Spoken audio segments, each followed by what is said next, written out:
दिल को छू जाए कहानी चैनल में आपका स्वागत है। आज की वीडियो में हम सुनेंगे एक ऐसी कहानी जिसका शीर्षक है नर्तकी के एक दोहे से मिला सबको आत्मज्ञान। तो चलिए कहानी शुरू करते हैं। एक राजा को राज करते काफ़ी समय हो गया था। बाल भी सफ़ेद होने लगे थे। एक दिन उसने अपने दरबार में उत्सव रखा और अपने मित्र देश के राजाओं को भी सादर आमंत्रित किया तथा अपने गुरुदेव को भी बुलाया। उत्सव को रोचक बनाने के लिए राज्य की सुप्रसिद्ध नर्तकी को भी बुलाया गया।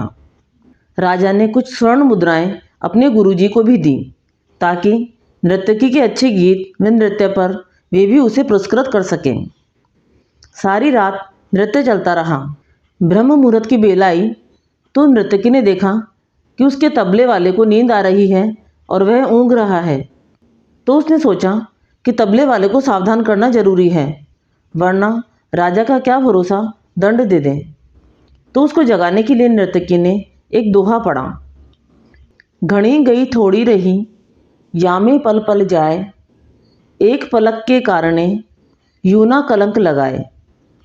अब इस दोहे का अलग अलग व्यक्तियों ने अपने अनुरूप अर्थ निकाला। तबले वाला सतर्क होकर तबला बजाने लगा।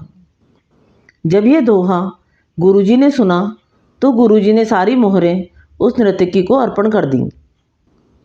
दोहा सुनते ही राजकुमारी ने भी अपना नौलक्खा हार नर्तकी को भेंट कर दिया। दोहा सुनते ही राजा के युवराज ने भी अपना मुकुट उतारकर नर्तकी को समर्पित कर दिया। राजा यह सब देखकर बहुत अचंभित हो गया और सोचने लगा, रात भर से नृत्य चल रहा था पर यह क्या। अचानक एक दोहे से सब अपनी मूल्यवान वस्तु बहुत ही खुशी से नर्तकी को समर्पित कर रहे हैं। राजा सिंहासन से उठा और नर्तकी से बोला, एक दोहे द्वारा एक सामान्य नर्तकी होकर तुमने सबको लूट लिया। जब यह बात राजा के गुरु ने सुनी तो गुरु के नेत्रों में आंसू आ गए और गुरुजी कहने लगे, राजा इसको सामान्य नर्तकी मत कहें, यह अब मेरी गुरु बन गई है क्योंकि इसके दोहे ने मेरी आंखें खोल दी हैं। इस दोहे से ये मुझे कह रही है कि मैं सारी उम्र जंगलों में भक्ति करता रहा और आखिरी समय में नर्तकी का मुजरा देखकर अपनी साधना नष्ट करने यहाँ चला आया हूँ, तो मैं तो चला। यह कहकर गुरुजी तो अपना कमंडल उठाकर जंगल की ओर चल पड़े। राजा की लड़की ने कहा, पिताजी मैं जवान हो गई हूँ और आप आंखें बंद किए बैठे हैं। मेरा विवाह नहीं कर रहे थे तो आज मैं आपके महावत के साथ भागकर अपना जीवन बर्बाद करने वाली थी, लेकिन इस नर्तकी के दोहे ने मुझे सुबुद्धि दी कि जल्दीबाजी न कर, हो सकता है तेरा विवाह कल हो जाए। क्यों अपने पिता को कलंकित करने पर तुली है। युवराज ने कहा, महाराज आप वृद्ध हो चले हैं, फिर भी मुझे राज नहीं दे रहे थे। मैं आज रात ही आपके सिपाहियों से मिलकर आपको मारने वाला था, लेकिन इस दोहे ने मुझे समझाया कि पगले आज नहीं तो कल आखिर राज तो तुम्हें ही मिलना है।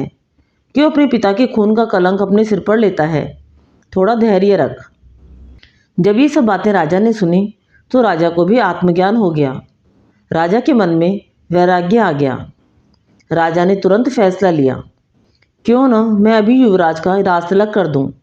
फिर क्या था, उसी समय राजा ने युवराज का राज तिलक किया और अपनी पुत्री को कहा, पुत्री दरबार में एक से एक राजकुमार आए हुए हैं, तुम अपनी इच्छा से किसी भी राजकुमार के गले में वरमाला डालकर पति के रूप में चुन सकती हो। राजकुमारी ने ऐसा ही किया और राजा सब त्याग कर जंगल में गुरु की शरण में चला गया। यह सब देखकर नर्तकी ने सोचा कि मेरे एक दोहे से इतने लोग सुधर गए, लेकिन मैं क्यों नहीं सुधर पाई। उसी समय नर्तकी में भी वैराग्य आ गया। उसने उसी समय निर्णय लिया कि आज से मैं अपना नृत्य बंद करती हूँ। हे प्रभु मेरे पापों से मुझे क्षमा करना, बस आज से ही मैं सिर्फ तेरा नाम सुमिरन करूँगी।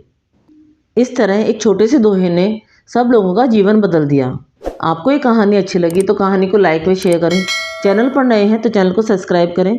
कहानी सुनने के लिए धन्यवाद।